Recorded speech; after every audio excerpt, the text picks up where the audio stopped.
옆에 계신 분들과 인사를 나눌 텐데요. 오늘은 이렇게 인사를 하겠습니다. 근데 이 말을 하기 전에 여러분들이 하나 기억하실 건 인상을 쓰고 이 말을 하면 기분이 나쁠 수 있습니다. 그래서 웃으면서 이렇게 말해야 합니다. 우리 예배에 집중합시다. 시작. 우리 예배에 집중합시다. 네. 여러분 여러 환경과 어려운 가운데 이 자리에 나와왔을 것을 압니다. 어떤 분들은 엄마 교회 가지 마요 라고 말하는 가족의 반대에도 교회 나왔을 줄도 모르겠습니다. 그런데 이 예배 시간에 우리가 집중하지 않고 그냥 있다 간다면 참 아깝겠죠. 우리 길지 않은 예배 시간에 집중하여서 우리 함께 하나님의 큰 은혜를 나눌 수 있는 귀한 시간 되기를 바랍니다. 5월 15일 날은 우리가 잘 아는 것처럼 스승의 날입니다. 우리나라에 이제 5월 15일 날 스승의 날이 처음 시작된 거는 1965년이니 지금 이제 55년째 되었습니다. 교회에서는 어린이 주일은 따로 있는데 스승의 주일이라고 있지는 않습니다. 스승의 주일, 교사 주일로 이렇게 정해서 절기를 지키진 않지만 을의 이 기간이 되면 교회에서 수고하고 있는 교회 교사들을 위하여 선물을 증정하거나 그들의 노고에 대하여 위로를 하는 그런 행사들을 진행하곤 합니다. 그래서 오늘은 우리가 성경 속에 있는 스승과 제자의 모습이 어떠한 것인지 한번 그것을 생각해보는 날로 한번 삼아보려 합니다. 우리는 자라가면서 많은 선생님들을 만납니다. 뭐 유치원 또는 뭐 초등학교부터 시작하여서 많은 선생님들을 만나기도 하고 또 교회 선생님들을 사귀기도 하죠. 우리 삶에 아주 큰 영향을 주는 그런 분들이 있습니다. 저에게도 잊혀지지 않는 선생님이 있습니다. 그분은 고등학교 시절 저희 담임 선생님입니다. 고등학교 1학년 처음 입학을 했는데 그 선생님도 처음 우리 학교에 왔습니다. 그래서 그 선생님이 저희 반 담임 선생님이 되어서 1년을 보냈습니다. 2학년이 되었는데 그 선생님이 또 저희 담임 선생님이 되셨습니다. 3학년이 되었는데 불행히도 또 담임 선생님이 그분이 되었습니다. 친구들 사이에서는 아이고 사이코 선생님과 3년을 어떻게 보내지? 라고 생각하는 그런 친구들이 많이 있었습니다. 그런데 우리는 여기서 한 가지 놀라운 사실을 알게 되었습니다. 왜 같은 선생님이 3년 동안 우리 반 담임 선생님을 할 수 있었는지에 대하여 알게 된 것입니다. 한 친구가 들려준 이야기는 이렇습니다. 그 친구가 본 이야기를 해줬는데요. 교장실을 지나가다가 이런 이야기를 듣게 되었다고 합니다. 당시 저희 선생님은 영어 선생님이었는데 이제 전근 계획이 있었다고 합니다. 다른 학교로 가야 될 상황이었는데 우리 선생님이 교장 선생님에게 무릎을 꿇고 제가 2년간 뿌린 씨앗을 제가 거둘 수 있게 저를 도와주십시오 라고 했다는 것입니다.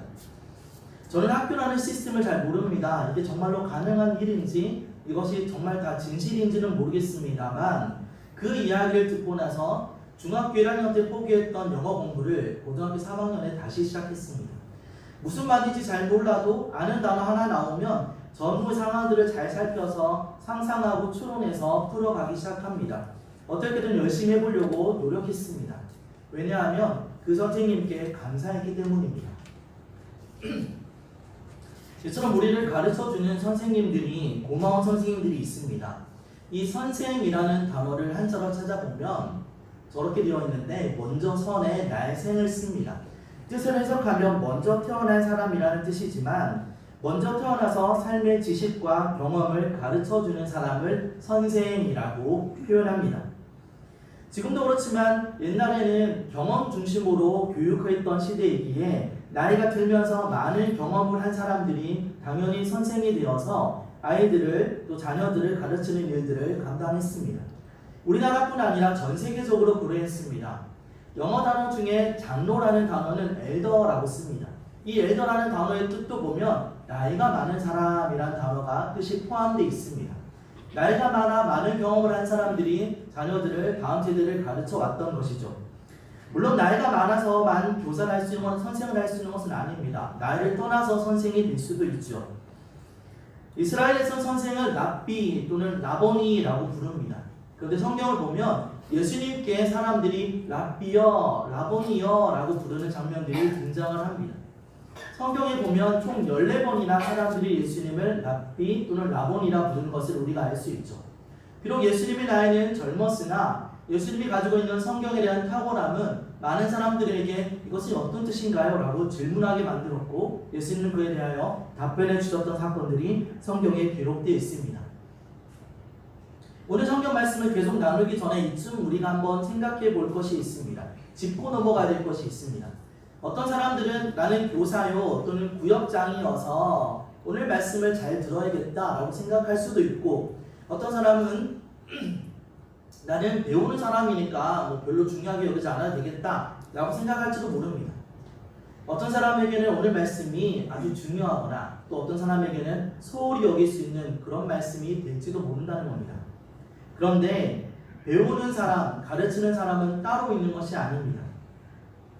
히브리어로 라마드라는 단어가 있습니다. 근데 이 라마드를 보면 좀 흥미롭습니다. 이 라마드라는 단어의 뜻은 가르치다 또 배우다라는 뜻이 동시에 있습니다. 다시 말해서 가르치다도 라마드고 배우다도 라마드라는 뜻입니다. 물론 조금 차이는 있습니다. 원래는 라마드라는 단어가 배우다라는 뜻인데 강조하면 강조법으로 쓰면 레마드라 그래서 가르치다라는 뜻입니다. 배우는 것도 가르치는 것도 한 단어에서 시작돼서 나오는 단어입니다. 다시 말하면 히브리 사람들은 배우는 것, 가르치는 것이 별개가 아니라 하나다라고 생각하고 있었다는 것입니다. 우리가 오늘 좀 그런 자세를 가지기 원합니다. 여러분 중에 우리 모두는 누군가를 가르치기도 하고 또 누군가에서 배우기도 한다는 사실을 기억하고 내 직분이나 내 역할을 떠나서 우리 모두가 선생의 자세를 그리고 제자의 자세를 배우는 그런 시간이 될 수 있기를 원합니다. 성경적인 스승, 어떤 사람이 성경적인 스승일까요? 오늘 본문 말씀에 훌륭한 선생이었던 사도 바울과 그의 또 훌륭한 제자인 디모데가 나옵니다. 오늘 서신이 그 내용들을 다루고 있는데 이 이야기를 통하여 어떤 사람이 훌륭한 스승이고 어떤 사람이 또한 훌륭한 제자인지 좋은 제자인지를 보도록 하겠습니다. 디모데후서 1장 3절에 내가 밤낮 간구하는 가운데 쉬지 않고 너를 생각하여 청결한 양심으로 조상적부터 섬겨오는 하나님께 감사하고 라고 말합니다. 훌륭한 스승은 첫 번째 감사하는 것, 하나님께 감사하는 법에 대하여 가르쳐주는 사람입니다. 우리나라 성경, 한국어 성경에 보면 하나님께 감사한다라는 말이 맨 뒤에 등장합니다. 그러나 원어인 헬라어 성경을 보게 되면은 하나님께 감사한다가 맨 처음 등장합니다. 그러니까 살아가는 제자에게 하는 편지의 가장 첫 번째 말이 나는 하나님께 감사한다 라고 시작하는 것입니다. 사도 바울은 지금 하나님께 감사하는 것을 먼저 선언하며 그 감사가 하나님께로 주신 은혜로 말미암음이라는 것을 강조하고 있는 것입니다. 우리의 시작은 하나님께로부터 시작합니다. 우리가 살아가는 현재도 하나님의 은혜로 살아가는 것입니다.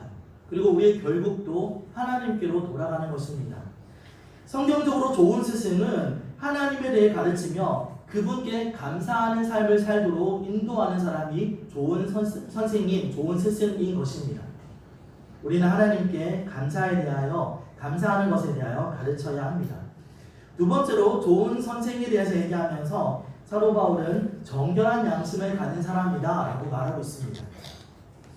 이 정결한 양심이라는 것은 믿음과 관련되어 있습니다. 우리는 아브라함을 가리켜서 믿음의 조상이라고 말하고 그의 믿음을 따라 살아가야 한다고 말합니다.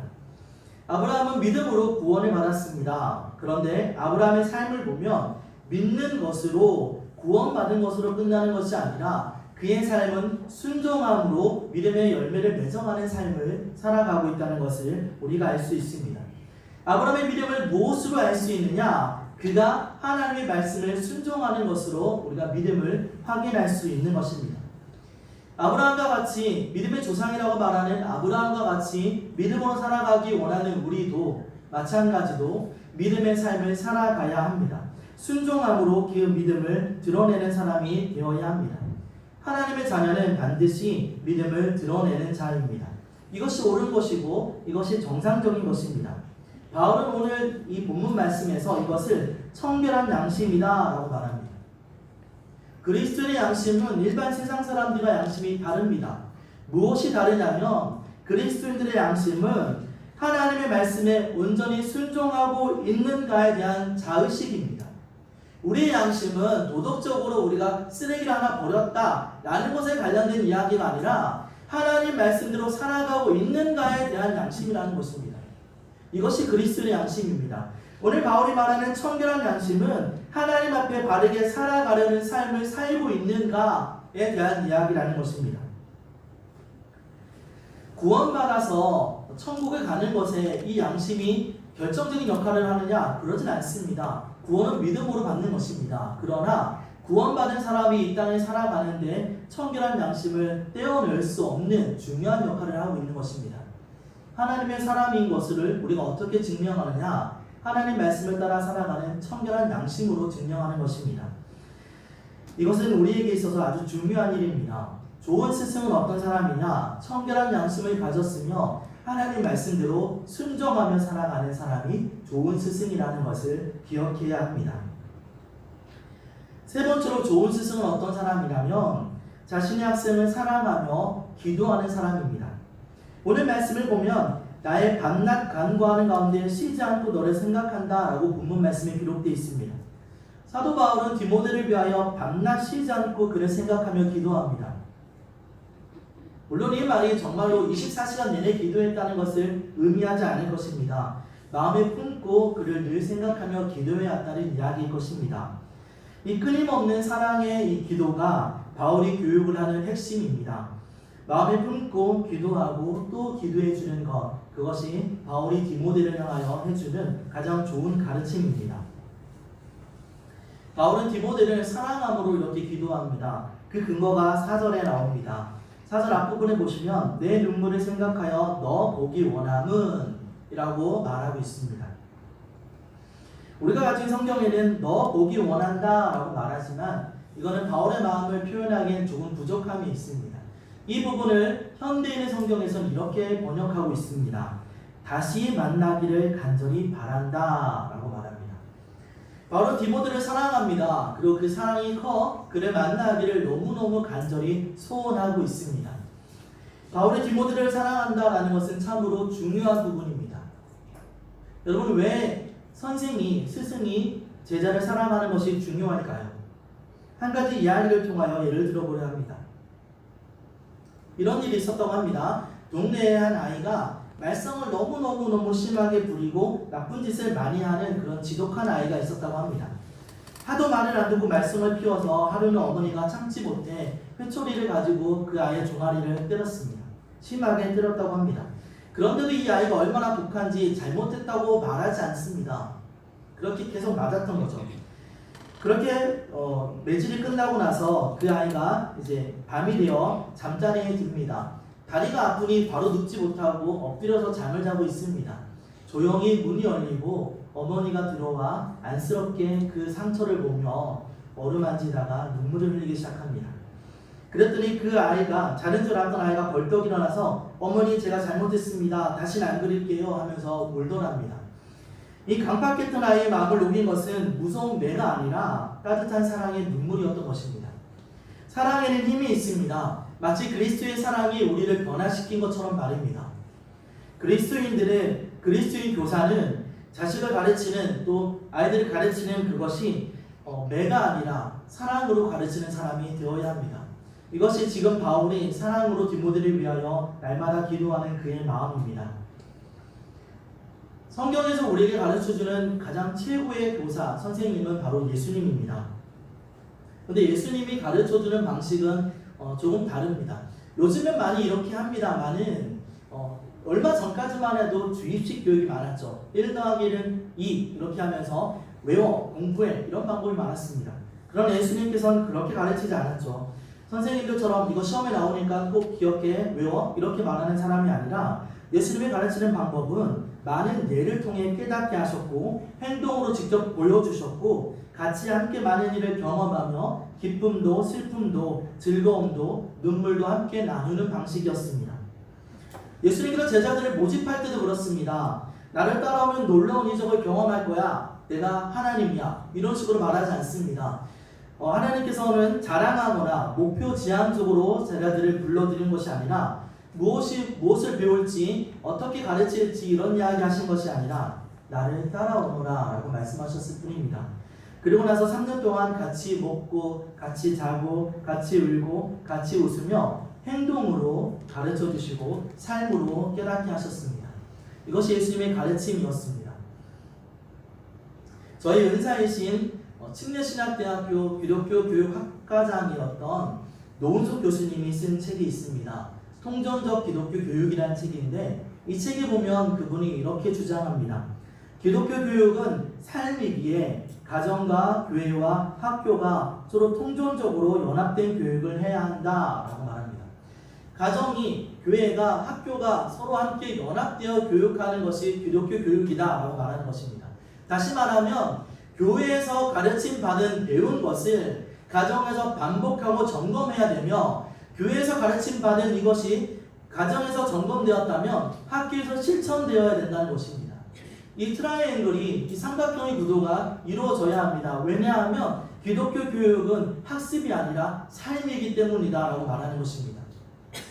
우리도 그러해야 합니다. 자녀들에 대하여 하나님의 말씀을 그냥 말했다고 끝나는 것이 아니라 그 말씀이 가정에서 점검되고 반복되어지고 또 학교에서 실천되어지는 삶으로 드러나는 삶을 살게 해야 됩니다.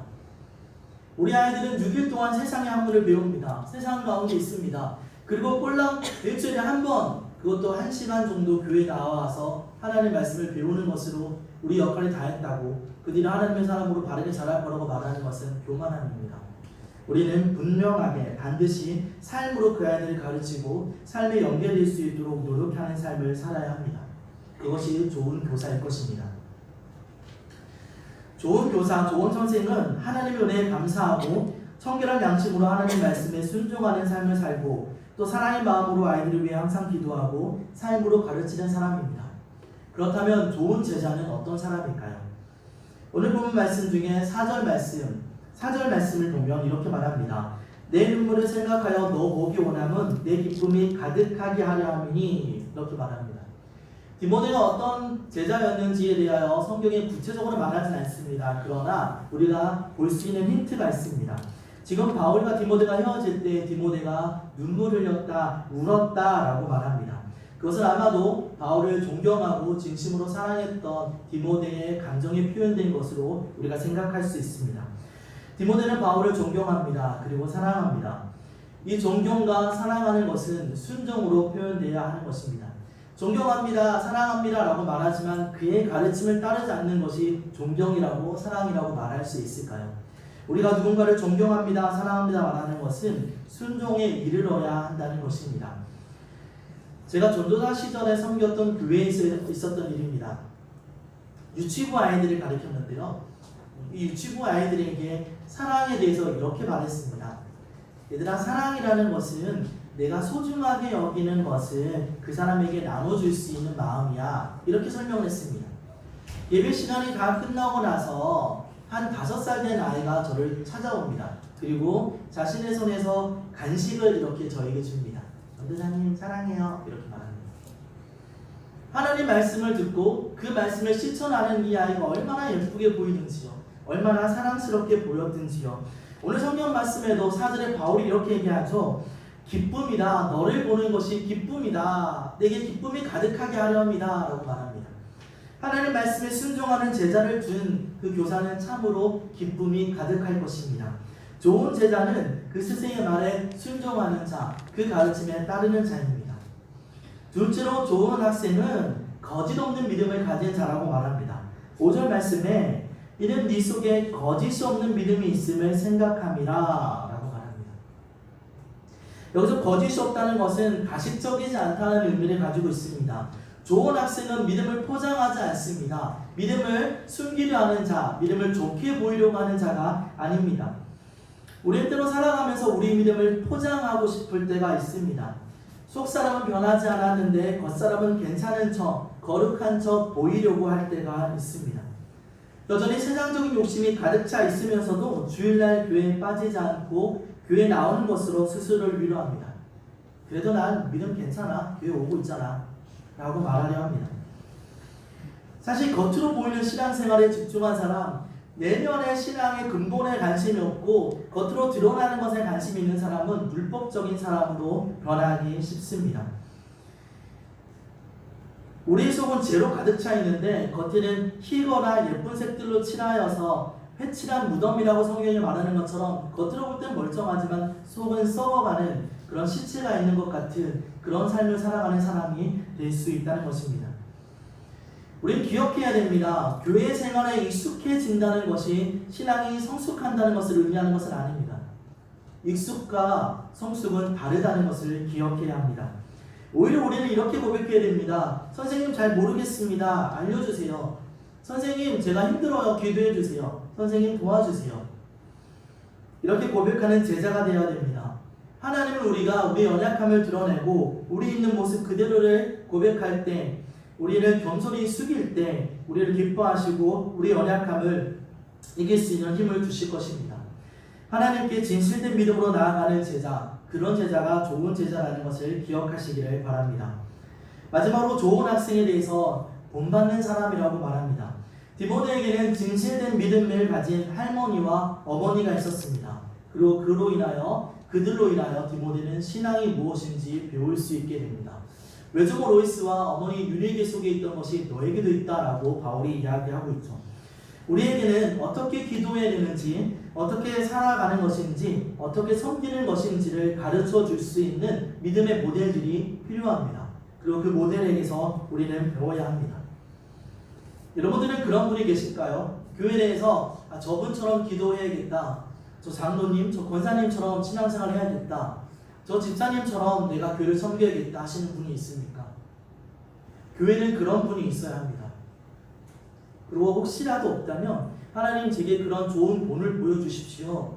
제가 본받고 따라갈 수 있는 좋은 모델을 주십시오라고 기도해야 할 것입니다.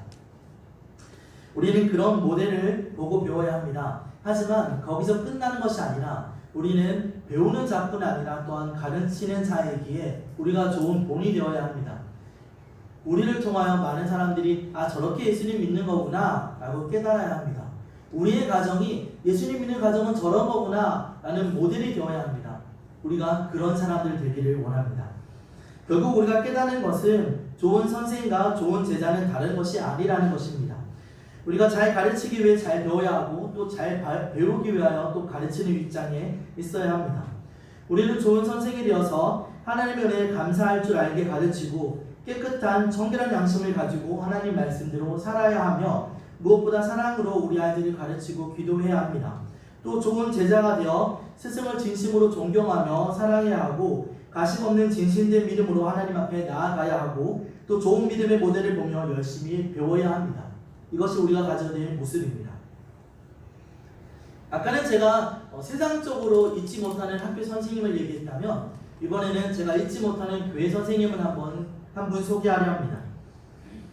초등학교 4학년 때 제가 교회를 처음 나갈 때입니다. 저는 믿지 않는 가정에서 자랐습니다. 초등학교 4학년이 되어 처음 교회를 나갔는데 그 교회에서 처음 만났던 선생님, 제 친구의 어머니이자 동네 문방구를 운영하시던 집사님, 저희 담임 선생님, 본과 선생님이었습니다.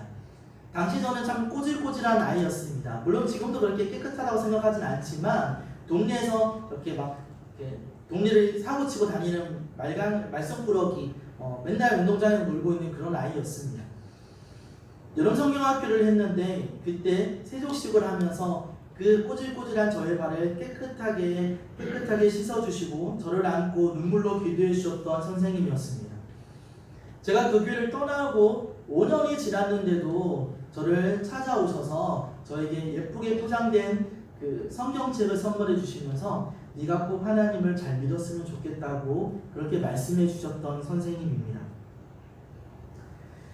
아직도 실천하지 못하고 있지만 언젠가 그 어린 적 살던 동네에 가서 그 문방구에 가서 선생님 저 기룡입니다. 그때 선생님이 저에게 성경책도 사주시고 저를 안고 많이 기도해 주셔서 감사합니다. 이제 믿음 안에서 잘 자라서 목사님이 되었습니다 라고 선생님에게 감사의 표현을 하고 싶습니다. 그리고 선생님과 같이 아이들을 대하려고 노력하고 기도하며 그때 선생님 모습을 닮아가려고 애쓰고 있습니다. 선생님이 보여주신 하나님의 사랑을 저도 실천하려고 합니다. 이렇게 말하고 싶습니다. 저는 그 선생님을 닮아가고 있습니다. 그런데 두려운 것이 있습니다. 우리가 누군가를 닮아간다는 것은 좋은 것만을 닮아가진 않습니다.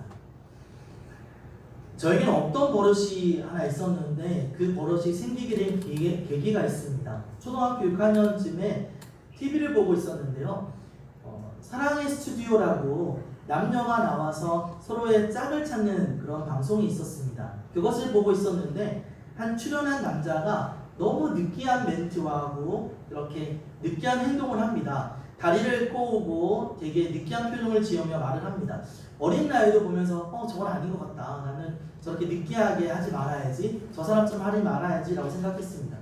그런데 그 방송이 끝나고 보니 제가 다리를 꼬고 앉아 있었습니다. 그리고 되게 충격을 받았습니다. 그리고 깨달았습니다. 사람은 다른 사람에게 좋은 것뿐 아니라 나쁜 것도 자연스럽게 배우게 되는구나, 이런 생각을 하게 됐습니다. 다시 한번 여러분들에게 이런 질문을 하기 원합니다. 여러분은 누구에게서 무엇을 배우고 계십니까? 누구에게 어떤 영향력을 받고 계십니까? 누구를 닮아 살아가고 있습니까? 성경은 예수님이 우리의 스승이라고, 우리의 선생님이라고 말하고 있습니다. 전 단언컨대 우리가 배우고 닮아가야 될 분이 예수님이라고 말하고 싶습니다. 그리고 그렇게 믿고 있습니다. 바울은 고린도전서 11장 1절에 이렇게 말합니다. 내가 그리스도를 본받는 자가 된 것 같이 너희는 나를 본받는 자가 되라. 바울은 예수님을 만나고 나서 예수님을 따라 살아갑니다. 그를 본받습니다. 그리고 결국 이렇게 말합니다. 나를 본받으라. 바울이 지금 엄청나게 교만하고 자신이 그렇게 자랑하려고 말하는 것이 아닐 것입니다. 바울은 예수님을 닮아 살아갔고 내가 예수님을 따라 살아가는 것처럼 여러분도 나를 본받으십시오. 아니, 우리 함께 그분을 본받읍시다 라고 말하는 것입니다. 우리가 이렇게 가야 할 것입니다. 예수님을 닮은 사람으로 살아가야 할 것입니다. 말씀을 정리하려 합니다. 여기 두 사람이 있습니다. 두 사람의 기독교인이 있습니다. 이 두 사람의 이야기를 하며 말씀을 마치겠습니다. 중세교회는 타락한 시기입니다. 기독교가 엄청나게 교회가 타락했던 그런 시기입니다. 당시에는 돈을 주고 직분을 살 수 있었습니다. 돈만 주면 누구나 직분자가, 성직자가 될 수 있었습니다. 그리고 많은 성직자들이 성적으로 타락하여서 돈을 주고 여자를 사는, 성관계를 갖는 그런 데까지 이르렀습니다. 종교가 많이 타락했던 그때에 예수 그리스도를 닮아 살아가기 원했던 한 사람이 있었습니다. 토마스 아켄피스라는 사람인데요. 이 사람이 책을 씁니다. 그리스도를 본받아 라는 책을 씁니다. 당시 많이 타락해있던 그 시대 가운데 예수 그리스도를 본받기 원하는 마음으로 그리스도를 본받아라는 책을 썼고, 많은 부패한 사람들에게 그리스도인의 삶이 어떤 것인지를 다시금 깨닫고 그리스도인 삶답게 사는 것을 촉구하는 그런 귀한 책이었습니다. 시간을 지난 현대를 살아가는 많은 목회자들, 많은 신학생들에게도 그리스도를 본받는 것이 어떤 것인지를 고민하게 하고 많은 유익을 주는 책으로 알려져 있습니다. 이 책이 타락한 그 환경 가운데, 그런 상황 가운데서도 그리스도를 본받기 원하는 열망 가운데 있었던 그 한 사람으로부터 쓰여졌고, 또 그 제목과 같이 많은 사람에게 영적인 도전을 주었다는 것은 참으로 놀랍고도 감사한 일입니다. 그러나 반대로 또 다른 예수를 믿고 있는 한 사람의 이야기가 있습니다. 그는 북한의 시작을 만든 김일성이라는 사람입니다. 놀랍게도 그는 기독교인이었습니다. 그의 어머니는 권사님이고 그의 아버지는 집사였고 또한 그의 외삼촌은 목사님이었습니다. 김일성 가문에 목사님이 3명이나 있었습니다. 역시 김일성 씨 역시 초등학교 6학년 때까지 주일학교를 나온 사람이었습니다. 그런데 그런 그가 하나님이 아니라 자신을 신으로 만듭니다. 교회에서 말하는 십계명을 바꾸어서 자신을 추앙하게 만듭니다. 교회가 가르치고 있는 교리들을 바꾸어 자신을 신으로 신격화하여 만들어냅니다. 사람들을 미혹합니다. 과연 그의 부모님들은 그에게 무엇을 가르쳤을까요? 그가 주일학교를 다니는 동안 그의 교사들은 그에게 어떤 것을 말했던 것일까요? 그는 어떤 영향력을 받았고 누구를 본받으려 했던 것일까요? 우리가 가르쳐야 할 분, 그분은 예수 그리스도이며 우리가 닮도록 인도해야 될 분도 예수 그리스도입니다. 우리는 거룩한 부담과 거룩한 책임을 가져야 됩니다. 교사로서 또 제자로서 우리가 무엇을 가르치고 누구를 배우고 있는지를 우리는 생각해 보아야 할 것입니다. 우리는 우리의 스승 되신 예수 그리스도 그분을 닮아야 합니다. 또한 우리의 다음 세대가 그분을 닮도록 가르쳐야 합니다. 우리는 모두 제자이며 스승입니다. 일단 이 그리스도를 본받는 사람들이 넘쳐나기를, 또 우리가 그리스도를 본받는 사람이 되기를, 또 그리스도를 본받도록 가르치는 사람이 되도록 우리가 노력해야 할 것입니다. 누가복음 6장 40절에 이렇게 말씀하십니다. 제자는 그 스승보다 높지 못해도 그 스승과 같게 될 것이다. 우리가 예수님을 닮는 사람이 되어서 예수님께 배우고 예수님을 따라 살고 예수님을 가르치는, 예수님을 닮은 저와 여러분 모두가 될 수 있기를 간절히 소원합니다. 기도하겠습니다.